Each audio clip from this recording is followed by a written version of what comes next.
So it is mid-July. We're expecting a balance patch fairly shortly after the Siege tournament is all done. So I thought today, let's do what we usually do every couple of months, is go over the things that we would like to see in the next balance patch. So first, we're going to go over the last one that we did very quickly, that we did in May.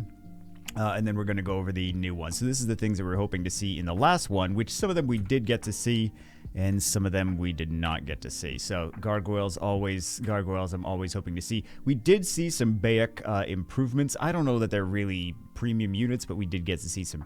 We didn't get to see anything in here. I kind of feel like the Phantom Thieves might get buffed in this next balance patch. They always buff the random 4-star family. I feel like this might be one of them. Death Knights, same situation. Todd, I wish he was useful at any point. Altair, same thing. We did actually see an Altair buff, didn't we? Jara, I think if he just had a revive, he would be super great. And then we have Pure Vanilla. They actually did get buffs. Oh, were they buffed in the last one or the one before that? I forget. But yeah, still stands. Last buffs were good and need more in the same direction. These ones actually did get buffed.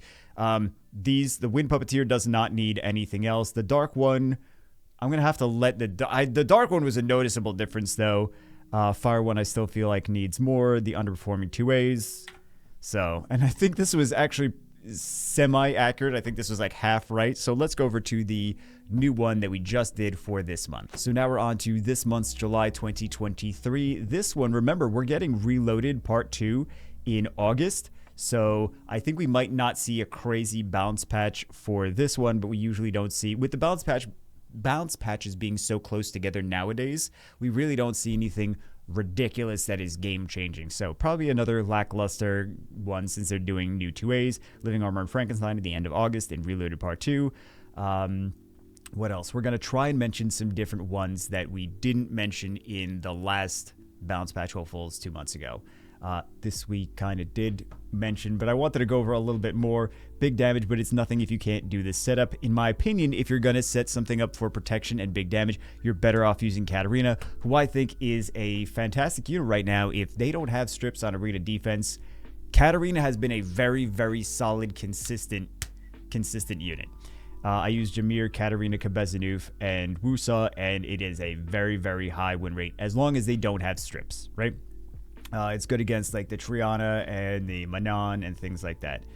Solution, either make it easier to protect him or make the payoff more valuable. Because in my opinion, the Katarina is just so much better use than this.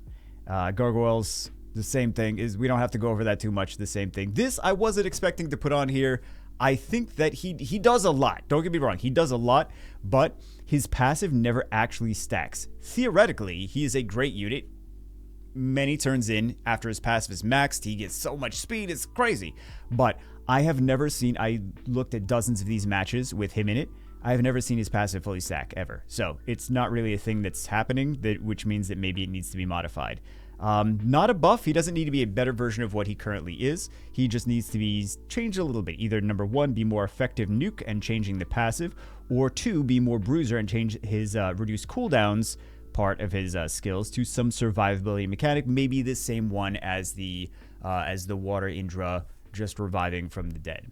So just some thoughts, but I think he needs to be changed, not buffed. So it's more of just a saying he needs to be changed. This one, kind of the same thing, is really no one's using. I haven't seen very many people using Bale. Flames of Hell, Tribute Advantage Attack, which is nice. Irresistible Dots, which is also nice. Cleanse Block does enough, but not necessarily the best synergy between the three things that are going on in Flames of Hell skill 3. The solution, not a direct buff, just a change. Remove the Dots and Cleanse Block and add either Ignore, Resist Death effects and or enemies killed can't revive. I think that would make him so much more useful, so much more meta. Just my thoughts. Let me know what you think in the comments below. That is the new the newer demon skin, which is pretty ridiculous. Then we have Beth, who she got changed from unrecoverable to cleanse block. She still does defense break. She still does destroy HP. I think she's a decent enough unit for me personally. I like that she's flexible. I seem to be the only one, but I do still like Beth. She doesn't really need anything crazy. She's very strong enough against some bruiser teams. If her skill 3 prevented the cleanse block from cleanse, it would be great. Guaranteed crit or non-cleanse could also be nice as well. I think she could just use like a little tweaks. maybe I shouldn't use that phrasing. But Kashmir. So I definitely think Kashmir needs something. I was also looking. I was like, for all of these, I was looking at RTA replays as well. I'm like, maybe I'm wrong. I'm trying to like double check myself and play devil's advocate. I'm like, maybe people are using these very efficiently in RTA. I'm looking through replays of all these different units. They don't have high win rates. The things that are mentioned here, they don't have high win rates. It's not that RTA is the only place that you can use these units in the game, but sometimes it's nice to double check other people's gameplay to see if maybe I'm using it wrong. But it seems like everyone's having the same issue with some of these units.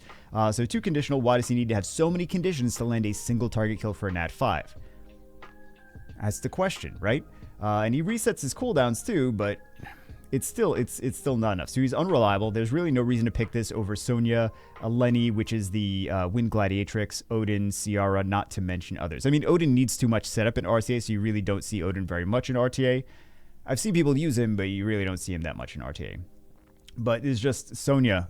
For RTA specifically, Sonya is just better. For Guild Wars, Odin is just better, etc., etc. Not enough, not suitable for AO, not because you're going to use Lucian for AO. Not reliable enough for RTA, only decent in Siege occasionally, but still outshined by others. Just ease the conditions for the skill, I think, is the best way to handle it. Then we have this guy. It's the same thing. That's the reason I have to include this. I included some other new ones, don't worry. But man, I hate him. I want to like him so much, but it never works. No matter what it just never works. He only throws dots back if you have dots on your team that need to go, that needs to not get CC'd and also land the debuffs too. So he's very conditional.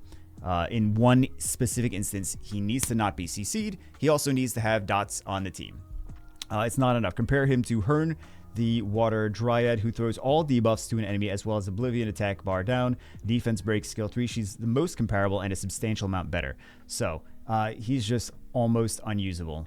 Because if you think about, like, okay, maybe you can use him, and I thought about this too, maybe you can use him against all of those Nora teams in Guild Siege, but he just gets controlled. Like, in that situation, testing him out in that situation, he just gets controlled all the time. So maybe a suggestion is having him steal a turn when the dots are applied to him and cleanse his stun or controls. This way, he could actually at least counter that one team, even if he only counters one team. At least he has a use. Right? I think they wanted him to be a Dragons unit. Maybe he will. Maybe he will be buffed, and maybe he will be a Dragons B12, an Abyss Dragons B12 unit for the next rotation of it. So, because they are going to change the mechanics on a regular basis. Zema, I know she gets used in Siege, but personally, I just feel like her skill 3 doesn't do enough.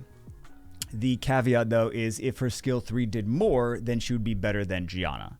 So Contras is kind of in a hard place of like, how do we make this more efficient and more useful, but we can't have Gianna outshine because then people are going to be very angry. So yeah, her strip and cleanse block is the issue. Same thing. Adjust the cleanse block or give her an additional debuff for skill 3. Dorothy destroys all HP of all units on the field, then attacks enemies in proportion to the destroyed HP. That's her skill 3. It's hard to justify using her versus other damage dealers, with even some 4 stars doing more. The solution, if she's going to hurt your own team, the payoff should be bigger on skill 3 because she is an LD 5. Zerath exists, so you have to compare a lot of stuff to Zerath, which is a ridiculous unit. And I was also looking through some Dorothy gameplay. This was commented on by a few of you guys. Excuse me. And I was also looking through some Dorothy gameplay in RTA. I'm like, maybe she's better than I give her credit for. So I was like, just double checking everything. And I'm like, no, she seems like she's being, like, when people are actually using her, they're just using her because they want to use her because she's an LD5 and she's kind of getting carried by these support units. So, yeah. And in a lot of the matches, like Lucian or Kaki or the other damage dealers were kind of stealing the show from her. So, Angela, Wind Vanilla, she does a lot of shields, she does some heals. She's good in support. She's a good support unit. Reflect damage on shielded allies is her passive. She could be good, but some similar units that see some more use are the Wind Stringmaster and Wind Jack-o'-lantern, who activate passively when they are attacked. Easy solution is to passively activate a shield, like Wind Jack-o'-lantern would potentially make her very toxic. So, could be. She's getting there. I think she just needs a little bit of tweak.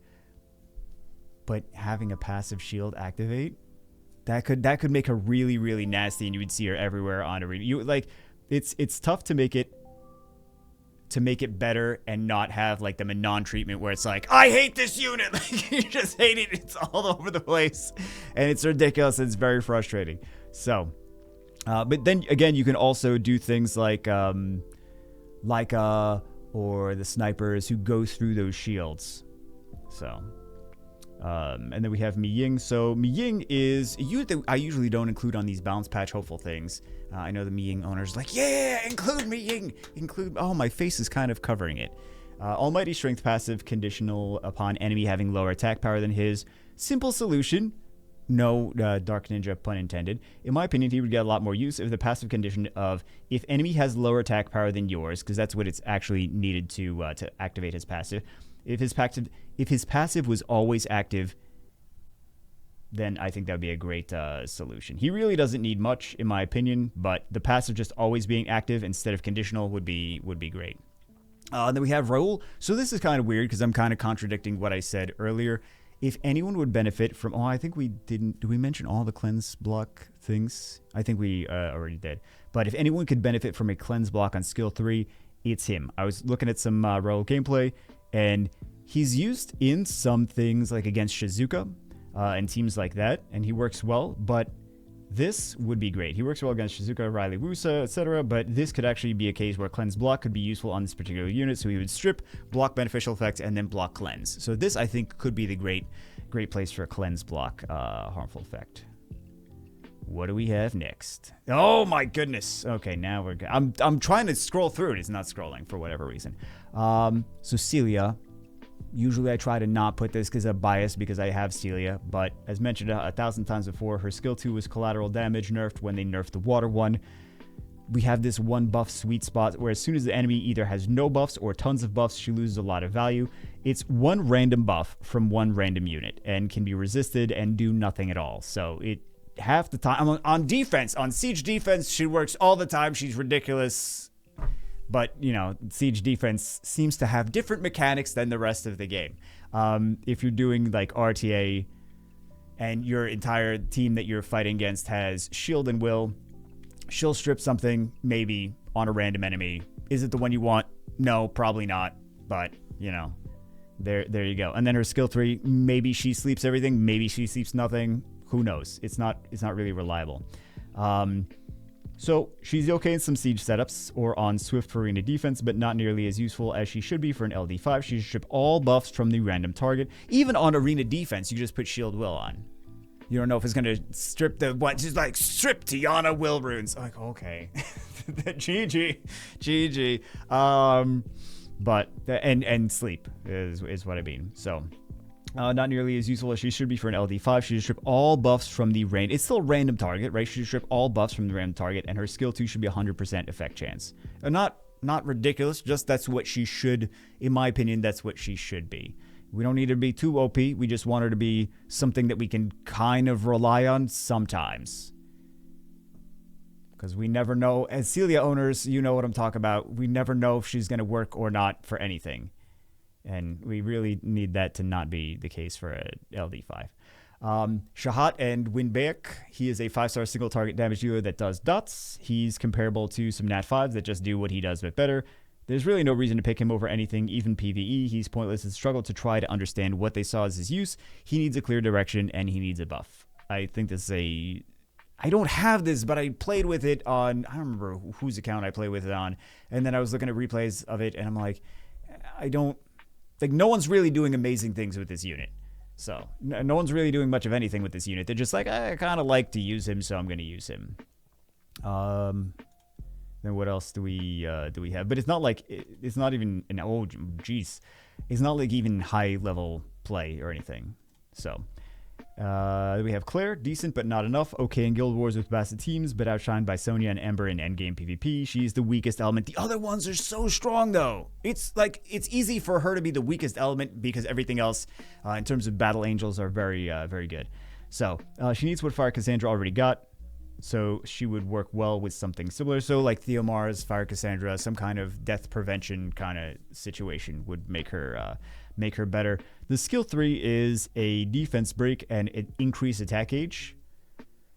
But really, I don't see it being enough. And then the Fire Ezio Patrick is the Fire whatever. I'm forgetting the names. It really doesn't matter. Fire Ezio Patrick. He ignores some defense, but hard to justify him over Kali Federica, which is the Gladiatrix, Leica, Douglas, Perna, etc. Could be really good with some addition to his passive, like Susano, I was thinking, so that he actually has some survivability and increases his attack gauge when he's attacked. So Susano has a crit resist built in and increase the attack bar by 20% when Susano is attacked with non-crits. And I think this could be something that could benefit a lot from this. I was using him in, or rather against Leo teams, just like putting him on with no speed. But I'm like, this is a very niche situation. You could use Leica in that situation. He would be just fine as well. So it's not necessarily that is the greatest place. I was just like, let me find a place to stick him in. That's probably not a great phrasing on that, but here are the actual predictions. Minor Assassin's Creed unit buffs, random, and their Summoner's War come to us counterparts. They're all Summoner's War counterparts. They come to us designed counterparts. Random Nat 4 family buff, maybe Phantom Thieves, maybe Ninetales, maybe Epicon Priests. I know some of those are 3 stars, not just 4 stars. Random old Nat 5 family buff, maybe the Fairy Kings, Pioneers, Vampires. I know some of those are 4 stars as well, but I'm thinking maybe they stick one of those in there. They tend to do this like random thing, like, why did they buff that? I don't know, but they did it.